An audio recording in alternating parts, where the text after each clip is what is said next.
the word. Write thou these words for men. Through my messengers I have told man to cast his bread upon the waters, and it would return to him multiplied. But he comprehended it not, even to this day. Through my messengers I have told man that it is not easy for him who loveth riches of earth alone to enter my kingdom. But he still fails to comprehend that he may have great riches and still find his way to me, through obeying my one law. Write thou my law for him 100 times, yea, 100 times 100 times, and exemplify it unceasingly, that he may know it inviolate, that he may know it irrevocably, and that he may find ecstasy in obeying it. Write thou again my oft-said words. Desire you what you will, and it shall be thine. All my universe will give it thee in the strength of thy desires and in the strength of thy action in reaching out for thy desire. Heed ye thy desires, lest they be unlawful.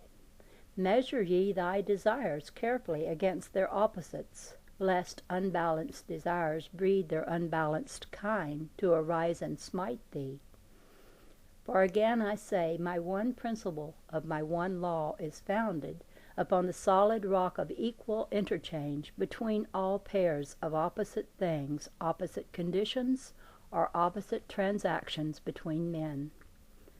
My will must prevail on earth as it is in heaven.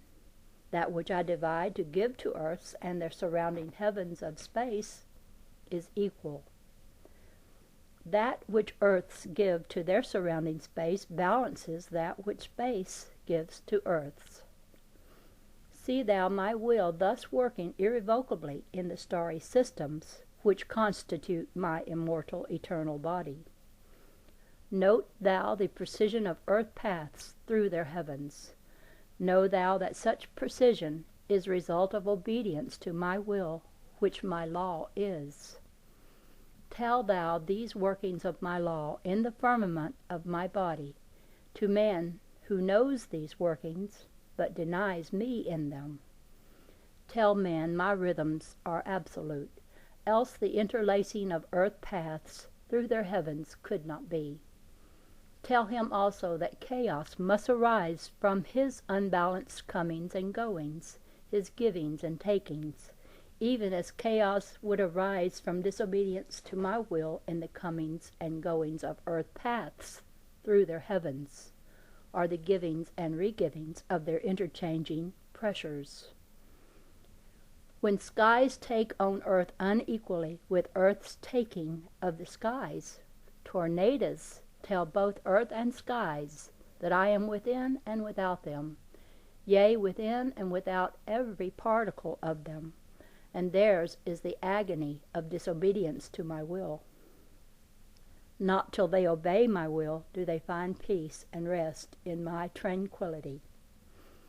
These do I balance with my will, as I balance all divided pairs in my universe of me.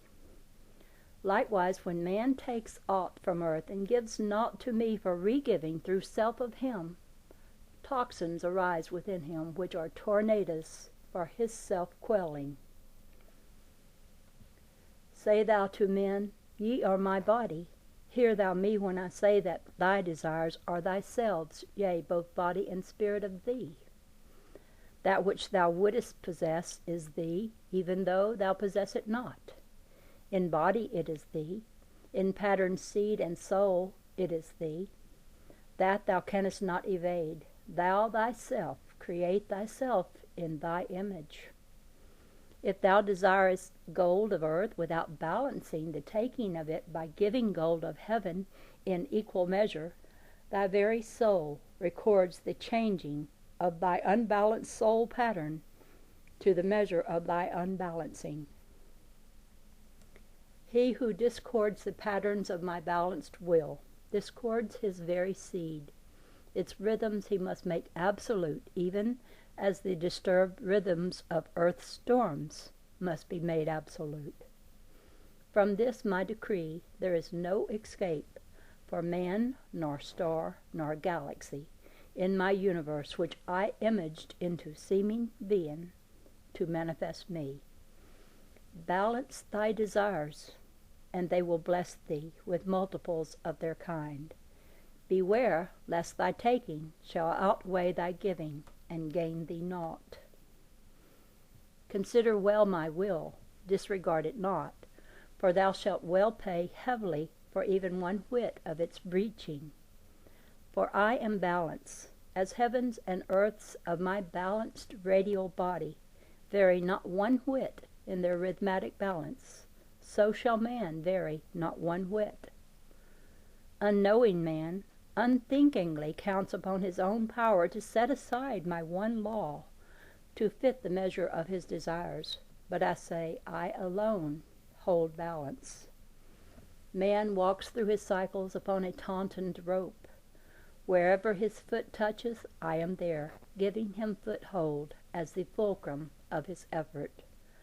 From my rest at that fulcrum, he takes the power I give to him to express his desire. Without me, he can do naught. And behold me also at each end of the lever of his action, to balance his unbalancing in my universe which knows no unbalance. Yea, be it ever known that 2 eyes of man's very God watch over each action of each man whose body my body is. And if man would know where those 2 eyes of his God are located, I say, seek them at each end of his wavering pole, which keeps him upright upon his tautened rope. For man cannot be without me, even though he deny me in him. Have a care, therefore, that desires of man for things of earth be balanced by desires for heavenly blessings, without which man has naught.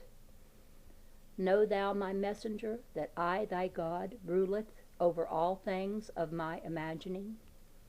For I am absolute, and all things which extendeth from the light of my imagining are absolute. Likewise I am perfection, as I am truth. All things which extendeth from me are perfect. They are truth.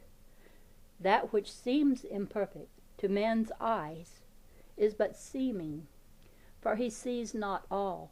Could he see all, he would see all perfect. As the unfinished picture seems imperfect to man's eyes, for it is not the whole, it is perfect could he see the whole.